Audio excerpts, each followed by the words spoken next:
Na Comissão Executiva de hoje estamos a analisar o crescimento da China e Francisco Benha, o Pedro Rebelo de Sousa falava há pouco da ditadura chinesa. Como é que a Europa, na sua opinião, vai lidar com esta ditadura?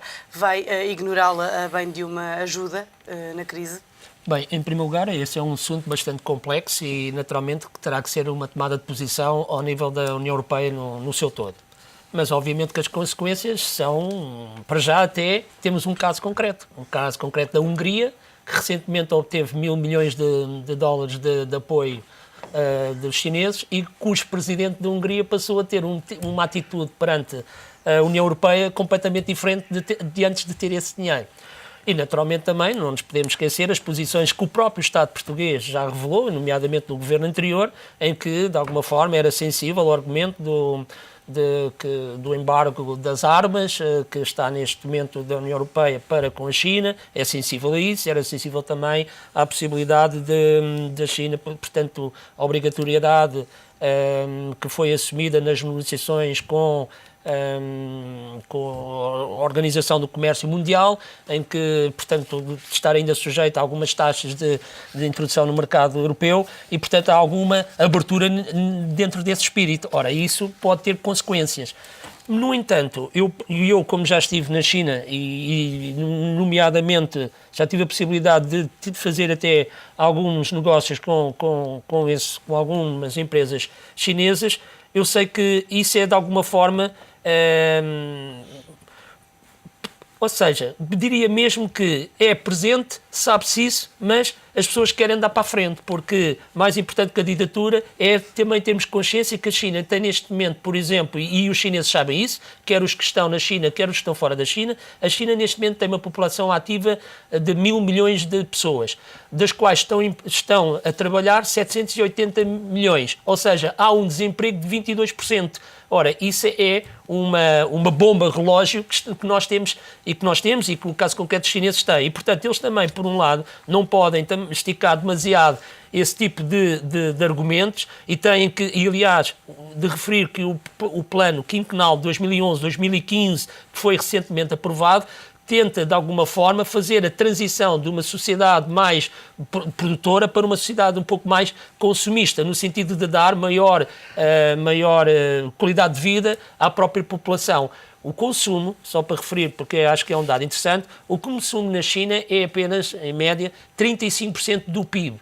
E nós, portanto, há alguns objetivos de tentar passar para 40% para que isso tenha algum impacto que se propague na sua própria sociedade. E, portanto, eu acredito que, tendo presente estas condicionantes, que a questão, que é super importante, naturalmente, e é tudo aquilo que referiu o Dr. Pedro Rebelo de Sousa, nomeadamente das questões associadas aos direitos das pessoas, à qualidade da própria, o custo unitário do trabalho. Não podemos esquecer que nós estamos na China com custos unitários de trabalho que vão de 3 a 20 vezes menos do que noutros países, nomeadamente nos países europeus ou nos próprios Estados Unidos. Por isso eu acho que vamos ter que ter a capacidade e a habilidade necessária para viver com estas duas, mas naturalmente estando sempre atento. E há uma coisa que é importante, já agora só por curiosidade, porque a China é o maior exportador mundial de bens e é o segundo maior importador mundial de bens. Mas ao nível dos serviços, e quando se fala de serviços também ao nível da investigação e inovação, ainda é o quarto maior exportador e o terceiro maior importador. Portanto, há aqui ainda um método de decalagem que o problema que se coloca, e não sendo aqui adivinhos, é como é que, nomeadamente os Estados Unidos, e principalmente também a Europa, porque eu acho que nós, na Europa, apesar de sermos uma senhora já muito bem conservada, já com alguns problemas, acho que ainda temos uma capacidade de inovação e de tecnologia que tem que ser muito mais bem aproveitada do que aquela tem sido aproveitada até agora. Carlos Beja, como é que é fazer negócios na China? Os negócios, enfim, a relação comercial com a China não é uma relação fácil. Em primeiro lugar, os chineses demoram muito tempo a fazer o processo negocial é longo, mas sobretudo, por exemplo, da parte portuguesa, nós temos um problema muito complicado, que é o problema da escala, porque quando nós tentamos fazer algum comércio com a China, temos sempre o problema da nossa reduzida dimensão. E, portanto, digamos, nós portugueses não temos um espírito muito gregário e, portanto, não nos conseguimos associar. E, portanto, em qualquer área comercial, seja, enfim, nas diversas componentes que temos, por exemplo, no caso dos vinhos, estar uma região, uma marca a vender vinhos para a China é uma coisa muito complicada, porque se eles gostam e se encomendam, é impossível responder àquele mercado. E como nós temos essa dificuldade, que é associarmos-nos entre nós, porque estamos sempre a olhar para o vizinho do lado a ver onde é que o nosso vizinho nos está a enganar. Como temos essa dificuldade, temos uma grande dificuldade de penetração nesses mercados que encomendam, de facto, quando gostam, encomendam muito. Eu cito um caso muito concreto, por exemplo, a penetração dos vinhos em Macau, dos vinhos portugueses, é um êxito, de facto é verdade. Mas estamos a falar de um mercado que tem 600 mil habitantes permanentes e 28 milhões de turistas por ano. Quando se chega ao mercado chinês, ao mercado de Xangai, ao mercado de Pequim, ou ao mercado daquelas de Cantão ou das grandes cidades, a penetração tem que ser feita de uma forma diferente, tem que ser feita de uma forma associada e não marca a marca, nem região a região, porque de outra forma não é possível negociar, porque a nossa escala é uma escala diminuta. Agora, a China tem uma grande apetência por um determinado conjunto de bens de consumo. O vinho é um dos casos típicos, e dentro dos vinhos o vinho tinto, porque... Esses são os produtos com maior potencial? Por exemplo, eu recordo que há uns anos os chineses bebiam conhaque, sobretudo em Hong Kong, em Macau e em algumas franjas da cidade chinesa, porque era, de facto, o símbolo de um determinado status. Até que começaram a surgir as revistas científicas que diziam que o vinho tinto fazia muito bem ao coração e até outras coisas muito próprias da cultura chinesa para manter alguma longevidade. E os chineses saíram, digamos, do mercado do consumo do conhaque e enverdaram para o consumo do vinho tinto. E, portanto, digamos, isto tem a ver, um fenómeno cultural. E, portanto, negociar com a China é também saber quais são os bens para a qual essa sociedade está ávida, mas também saber como se negocia, em que escala, com que força.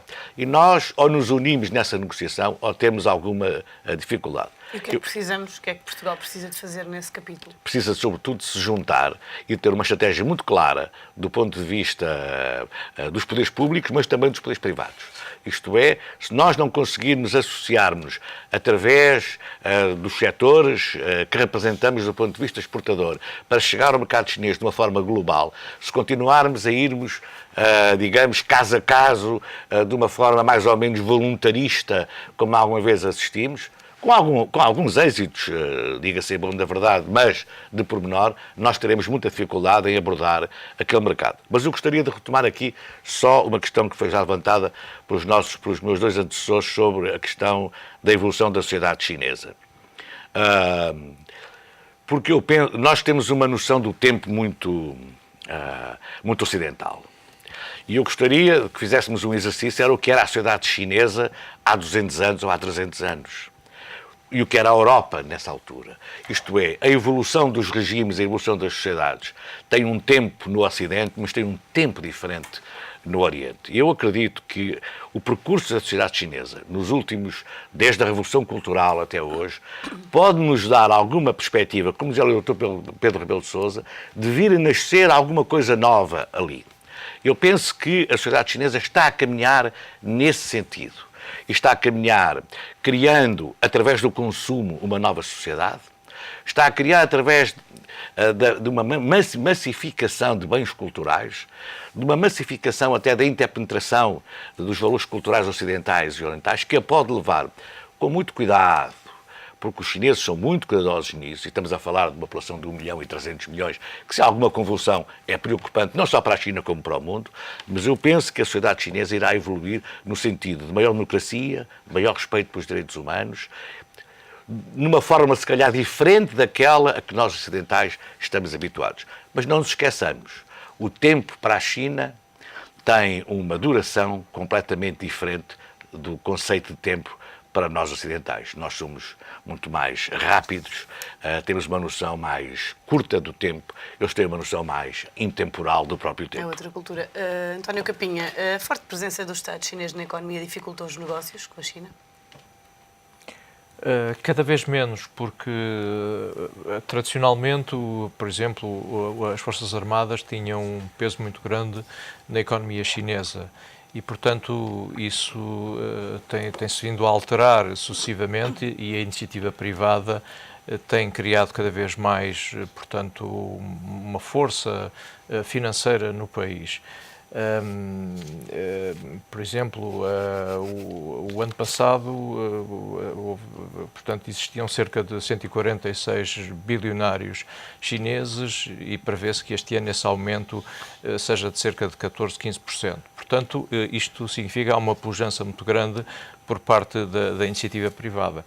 Por outro lado, há sinais de que a sociedade chinesa gradualmente e paulatinamente, muito devagar, como diz o Dr. Carlos Beja, irá mudar. Recentemente, numa aldeia chinesa, em Wuhan, houve um exercício curiosíssimo em que o homem, que era o homem do Partido Comunista Chinês local, foi incapaz de conter uma revolta de camponeses que pretendiam a propriedade da terra e, portanto, esse homem acabou por ser afastado e o homem que assumiu as funções de chefe do Partido Comunista nessa aldeia era justamente o líder dos revolucionários. Portanto, isto é a maneira hábil que os chineses têm de absorver as ondas de choque que vão aparecendo e irem justamente modernizando a sua sociedade.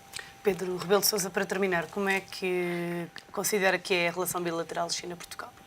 Eu acho que sempre foi boa, não é? Que, em termos históricos, é consensual dizer que sempre foi uma relação muito boa, uma relação muito desigual, não é? De dimensão, mas pegando aqui naquilo que foi dito, há uma coisa interessante. Nós, os ocidentais, temos sempre a mania de tentar pensar o mundo com os nossos valores. Ora, a família, o conceito de família, o conceito de tempo, o conceito de comunidade, na China é completamente diferente do ocidental. Portanto, é muito difícil fazer essa gestão, como é na África e como é noutras paragens do mundo. A nossa relação é muito boa e eu antecipo que estes investimentos chineses só pode melhorá-la. Porquê? Porque são investimentos em que claramente há um interesse estratégico da China de encontrar em Portugal uma plataforma, que é afinal a nossa vocação histórica, é dar conteúdo um pouco à relação Macau, que de outra forma vai se esvaziando, vamos ser realistas, e dar um pouco de conteúdo, porque a EDP tem Brasil, porque tem a Ibéria, tem Estados Unidos, porque a REN é uma entrada no sistema elétrico europeu, quer se queira, quer não, e portanto eu acho que vindo outros investimentos que possam vir da China, eu acho que pode haver aqui um momento de refortalecimento das relações bilaterais que eu creio que para nós é muito interessante. Pedro Rebelo de Sousa, Francisco Banha, Carlos Beja e António Capinha, muito obrigada pela vossa presença nesta Comissão Executiva. Estão encerrados os trabalhos por hoje. Amanhã antecipamos o Fórum Económico Mundial que começa em Davos, na Suíça. Contamos consigo. Até lá. Bom dia.